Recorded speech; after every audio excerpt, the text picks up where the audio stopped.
Bonjour et bienvenue à notre méditation. Aujourd'hui, c'est le 14 décembre. Je continue de méditer donc dans les Nine Lessons and Carols de l'Église anglicane. Donc, quand on chante Noël en lisant des textes de la Bible.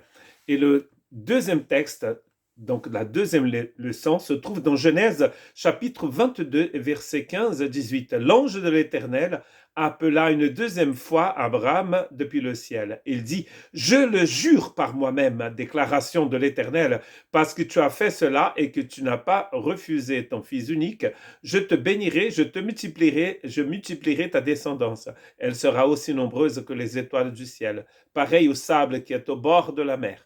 De plus, ta descendance possédera les villes de ses ennemis. Toutes les nations de la terre seront bénies en ta descendance parce que tu m'as obéi. Donc, dans Genèse 22, Abraham a été donc mis à l'épreuve par Dieu, où quand Dieu va lui demander son fils Isaac, le fils de la promesse, et Abraham, donc en holocauste, donc c'est un sacrifice brûlé. Et Abraham va donc obéir à Dieu, et en plus dans le livre d'Hébreux, c'est écrit qu'Abraham croyait que Dieu allait lui rendre son fils, mais allait lui rendre descendre, parce qu'il s'agissait donc d'un holocauste.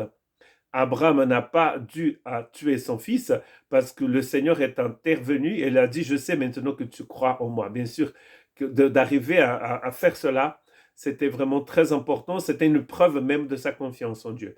Mais ce qui est très intéressant ici, c'est le mot descendance, qui veut dire sémence, qui est utilisé deux fois ici dans ce texte que je viens de lire, mais qui a aussi été utilisé dans Genèse 3,15, la descendance de la femme, la sémence de la femme.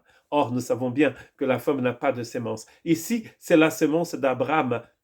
C'est en lisant le Nouveau Testament que nous allons comprendre que la descendance d'Abraham ici n'est pas forcément seulement le peuple d'Israël. Au départ, bien sûr, on a l'impression qu'il est en train de parler du peuple d'Israël, mais Paul nous dit dans Galates 3,16 ceci: or, les promesses ont été faites à Abraham et à sa descendance. Il ne dit pas aux descendances, au pluriel, comme il s'agissait de plusieurs, mais c'est une seule qu'il s'agit. C'est d'une seule qu'il s'agit. Et à ta descendance, c'est-à-dire à Christ.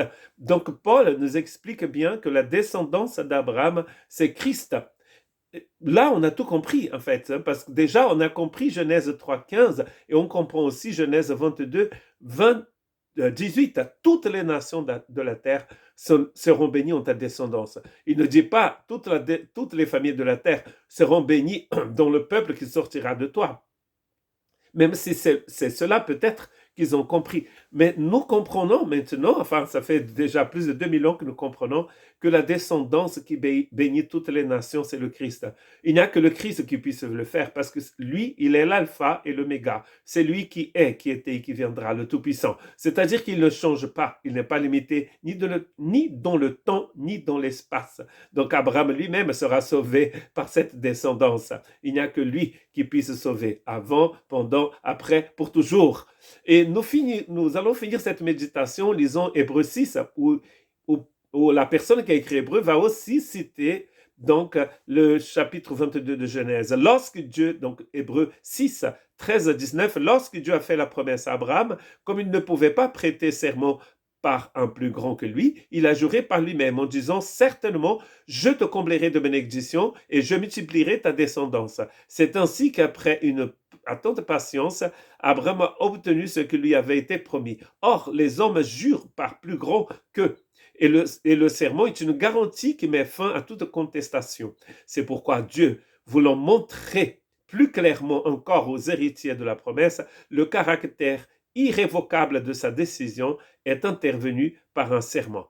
Ainsi, par deux actes irrévocables dans lesquels il est impossible que Dieu mente, nous sommes puissamment encouragés, nous dont le seul refuge a été de saisir l'espérance qui nous a été proposée. Cette espérance, nous la possédons comme une encre solide et sûre de l'âme. Elle pénètre derrière le voile du temple. Bien sûr, Hébreux chapitre 6, ainsi que tous les chapitres d'Hébreux, est en train de nous parler du Christ, du Messie. La descendance de la femme, ici, la descendance d'Abraham, qui est venue, en fait, pour nous donner cette espérance.